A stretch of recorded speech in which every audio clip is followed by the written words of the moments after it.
महाराज जी, आज की एक बड़ी विकट समस्या है। माता पिता बच्चों के साथ नहीं रहना चाहते और बच्चे माता पिता के साथ नहीं रहना चाहते। ऐसे में माता पिता के लिए क्या व्यवस्था हो सकती है? क्या सभी माता पिता को वृद्धाश्रम में डाला जा सकता है, रखा जा सकता है, या कोई और ऐसी व्यवस्था आपके मन में चल रही है? देखो, माँ बाप को वृद्धाश्रम में भेजना ये समाधान नहीं है। किसी युग में माँ बाप को वृद्धाश्रम नहीं भेजा गया, कलयुग में ही वृद्धाश्रम भेजे जा रहे हैं। अब क्या कर सकते हैं कि वृद्धाश्रम ना हो और वृद्ध माएँ वृद्ध पिता सुखी हो जाएं। अब इसके पीछे पूरा सनातन धर्म को जानना पड़ेगा, व्यवस्थाएं जाननी पड़ेंगी हमारे सनातन धर्म की। हमारे यहाँ 4 आश्रम हैं: ब्रह्मचर्य, गृहस्थ, वानप्रस्थ और सन्यास। आप अपने बेटे का विवाह करो और बेटे का विवाह करके आप अपनी गृहस्थी से मुक्त हो गए, ये समझ लो। जब आपकी आयु 50 साल की हो तब आपको बेटे का विवाह इत्यादि करके आपको भ्रमण में निकल जाना चाहिए। पहले के लोग वानप्रस्थ आश्रम का पालन करते थे। संतों के पास जाना, सत्संग करना, कथाएं सुनना, तीर्थों का भ्रमण करना, भक्ति करना। अब आजकल क्या है ना, बूढ़े बूढ़े माँ बाप भी बच्चों से अटैच होते हैं। भाई, बच्चे तो लात मार रहे हैं, बच्चे माँ बाप को स्वीकार नहीं कर रहे हैं, पर माँ बाप की मनस्थिति ऐसी है कि उनसे पुत्र का मोह नहीं छूटता। लातें बातें सुन सुन के भी माँ बाप बच्चों के पीछे भागते रहते हैं, मेरा बेटा, मेरी बेटी, मेरा बेटा। यदि माँ बाप अपने बेटों का मोह त्याग दें और कुछ संपत्ति बेटों को देकर, कुछ संपत्ति अपने पास रखकर और तीर्थ यात्रा करें, तीर्थों का भ्रमण करें, अपने हाथ पांव चलते चलते जीते जी सारे अच्छे कार्य करें, तो अपने आप उनके मन में पुत्र के प्रति वैराग्य हो जाएगा सत्संग से, फिर मोह होगा ही नहीं। आज पूरा दोष किसका है? बुढ़ापे में ऐसा है कि माँ बाप की भी गलती ये हो रही है कि माँ बाप अपने बच्चों को संस्कार नहीं दे पा रहे हैं। आजकल गलती केवल बच्चों की है, मुझे ऐसा नहीं लगता, गलती माँ बाप की भी है। माँ बाप की क्या गलती है? जब बच्चा छोटा होता है, 5 साल का, 8 साल का, 10 साल का, हर बेटा अपनी माँ से बहुत प्यार करता है। 5 साल का बच्चा खूब प्यार करता है, माँ की छाती से चिपक के सोता है, माँ के बिना नहीं रहता।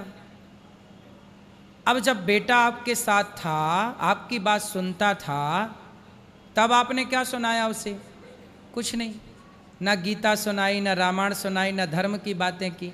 तब तो आप मोबाइल पकड़ाते रहे कि तू मोबाइल खेल, मैं काम कर लूँ।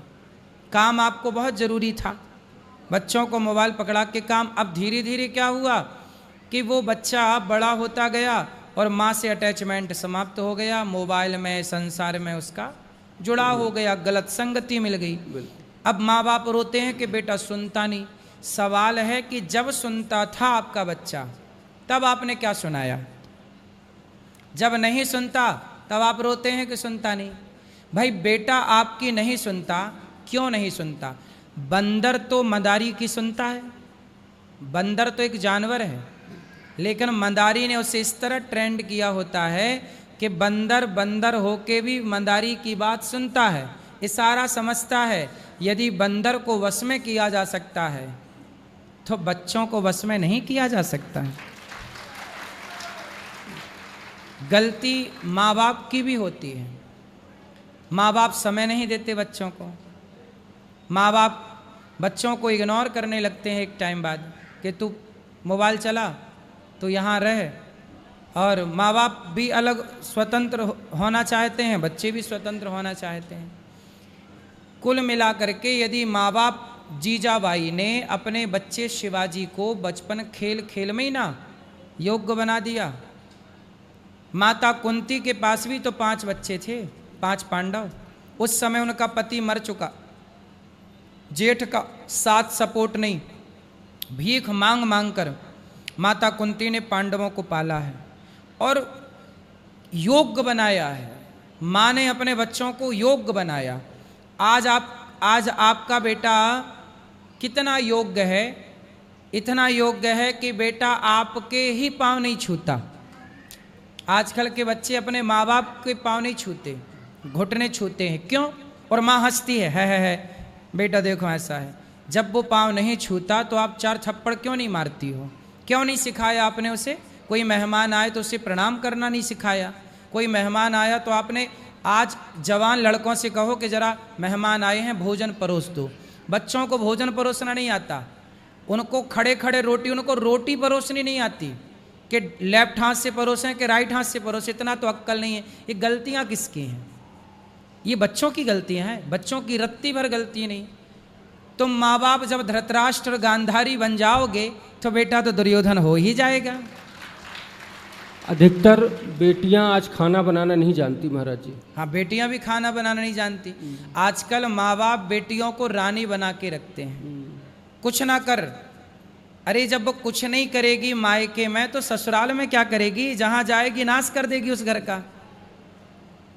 इसलिए बेटियों को बचपन से माँ बाप को खूब काम कराना चाहिए, खूब योग्य बनाना चाहिए। यदि ज़्यादा आराम देते हैं मतलब आप अपनी बेटी को अपाहिज कर रहे हैं, अपाहिज है वो।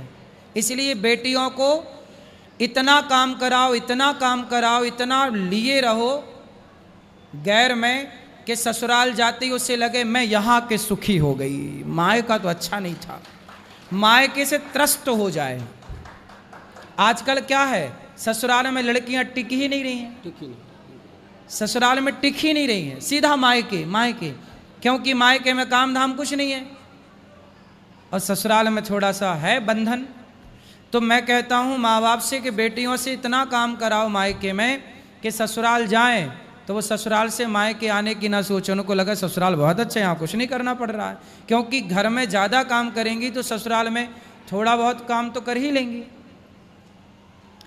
अब परवरिश बदल गई ना, अब समझाए कौन किसे? सबको अच्छी बहू चाहिए लेकिन अच्छी बेटी नहीं बना रहे हैं। अरे बेटियां ही तो अच्छी बहू बनेंगी। आप अच्छी बेटियां बनाना शुरू कर दीजिए, अच्छी बहुएं मिलना शुरू हो जाएंगी। अब बेटियां तो अच्छी हैं नहीं, बेटियां तो पापा की परी हैं,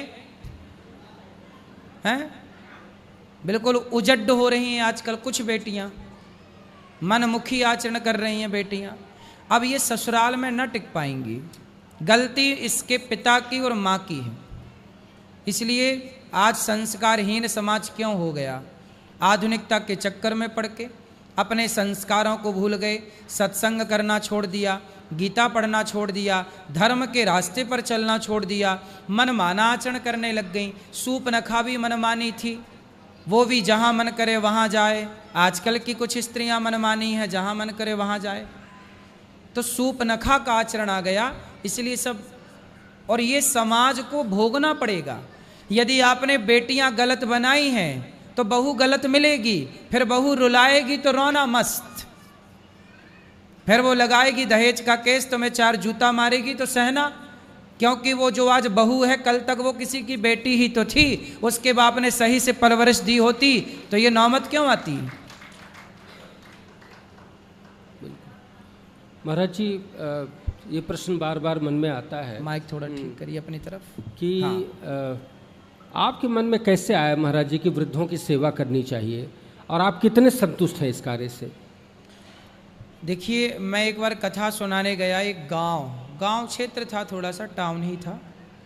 तो वहाँ पे एक बूढ़ी माँ मेरे पास आई, बोली कि बेटा जब मैं मर जाऊँ तो मेरी चिता पे आग लगा देना। ये पहला वाक्य था मेरे जीवन का जहाँ से ये सब कुछ शुरू हुआ। एक माँ आई, बोली जब मैं मर जाऊँ तो मेरी चिता को आग लगा देना, मेरे से कहा। तो मैंने कहा कि माँ ऐसा क्यों? बोली कि मेरा बेटा तो मुझे पानी नहीं देता, रोटी नहीं देता। जब बेटा पानी नहीं देता, रोटी नहीं देता, जब जीते जी बेटा पानी का सहारा नहीं बना, तो ऐसे बेटे से मरने के बाद आग लेकर क्या करूँगी? मैं आग नहीं लेना चाहती अपने बेटे से। तब मुझे लगा कि भगवान कह रहे हैं कि बेटा पहले इनकी सेवा करो। देखो, आग तो लगाना बड़ी बात नहीं थी, कोई भी आग लगा सकता है, लेकिन मुझे लगा कि पहले इनकी सेवा करनी चाहिए पुत्र बनकर, फिर ज़रूरत पड़े तो फिर सब कुछ होगा। तो आज माताओं की तेरहवीं भी हम यहीं कराते हैं। बच्चे लेने नहीं आते अपनी माँ को, मृत्यु के बाद देखने नहीं आते।